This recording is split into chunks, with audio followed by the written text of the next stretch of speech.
Yes, I'm Councillor Jude Deakin and I'm an Essex County Councillor for Chelmsford West. Have we been the victims of an undemocratic decision by the committee to have us unceremoniously thrown out at the beginning, or is this part of democracy? Well, unfortunately, I think under these particular circumstances, the council themselves are rather worried that there's going to be some sensitive information, commercially sensitive information, that could be revealed during the call-in. Although I have to say, in all the years that I've been a councillor, I have never known this happen before. How many years have you been councillor? I've been a councillor since 2007. 2007. So it's 11 years. 11 years? Yeah. It's not an eternity, is it? No. Certainly I've covered meetings here for 36 years as a member of the press, and I've never heard of it happening. Colleagues who have been councillors for over 20 years have never known this happen either. Where do you stand anyway on the fate of Shire Hall, which, as we all know, will be at least 1, 2 or maybe 3 restaurants? I have to be honest, I would much prefer it to be used for the whole of our community, and I understand that some people seem to think that a restaurant is therefore open to the community, but it's only open if you can afford it.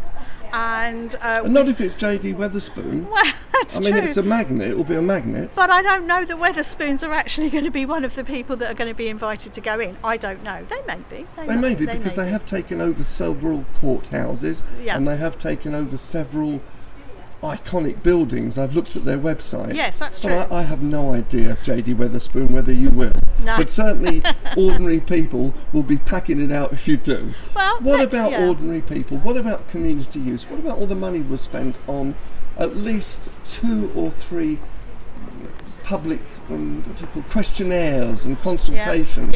They were really from the start a complete waste of time. Well, the consultations were done because obviously the consultations have to be done. As far as the hall itself is concerned, we've got a beautiful ballroom there that has always been used for civic and other functions. It's the biggest sprung ballroom in the county. It is beautiful, and we really do not want to lose that. I think the residents... How are you going to lose the sprung ballroom? Are they going to put a pub in there? Well, the thing is, if it goes ahead, and it's possible that they may not want to open it up to the public as much as we would like it, and that's part of the reason we've called it in, is because we want to see it accessible to the members of the public across the whole period. We don't want it restricted particularly. However, the decision is that they want to do that, and the people that are looking to buy it or to lease it, I should say,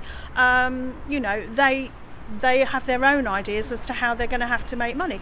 It is costing money to keep that building around. It's an old building, it's been empty for many years now, and as long as it's empty it will continue to deteriorate and cost us money. What about heritage lottery grants? I thought they were here to save somewhere like that. St Albans has received a massive amount of money to restore its Shire. Well, English Heritage have expressed an interest in it, and obviously they are looking quite closely with what's being said today, but quite what will happen obviously will really depend on what the result is today. But there's many people have signed petitions right across the city, not just Liberal Democrat petitions, but others, as well. Absolutely, there's lots and lots of people who have expressed real concern.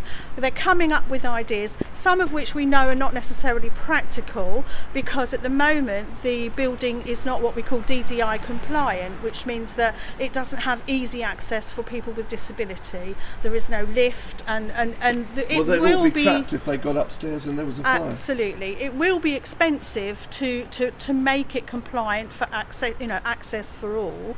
But nevertheless, in this day and age, that should just be built into a cost of any building that is used by the public. And I think that's really what we need to make sure that we do.